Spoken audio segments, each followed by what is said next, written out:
कई लोग मुझसे कहते हैं महाराज जी आपने कितने के लिए, तो मुझे इतना क्रोध आता है उसकी बात पर। मैंने कि तुम कैसे कह सकते हो, मैं तुम्हारी गोद में बालक है, तुमने कितने का लिया ये? बोले हमने लिया थोड़ी, हमारे यहाँ जन्म हुआ है इस बालक का। मैंने कहा आप बालक को मान सकते हो कि आपने उसको जन्म, ठाकुर जी खरीदे जाते हैं कोई?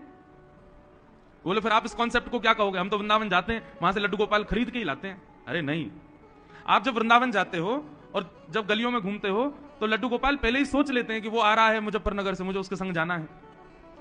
जैसे ही आप उस दुकान के सामने से गए तो ठाकुर जी आपके चित्त में विराजमान हो जाते हैं। बोले अरे मैं यहां हूं, यहां से लेके जाओ मुझको, मैं तुम्हारे घर जाना है। आप जाते हो, दुकान पर बैठते हो, फिर वहां बहुत सारे गोपाल जी आपको दिखाई देते हैं, पर आपके चित्त को वही भाते हैं जिनके चित्त को आप भागे हो। तो फिर आप कहोगे तो फिर पैसा क्यों दिया हमने दुकानदार को? पैसा इसलिए दिया, बोले हमारे चित्त आपके पास इतने दिन विराजे रहे, इसकी न्यौछावर रख लीजिए। ये तो हमारे ठाकुर जी जिस दिन इनका निर्माण हुआ ये उसी दिन हमारे थे, पर इतने दिनों तक ये आपके यहां विराजे रहे हैं, इसकी भैया न्यौछावर आप रखो और इनको हमको दो।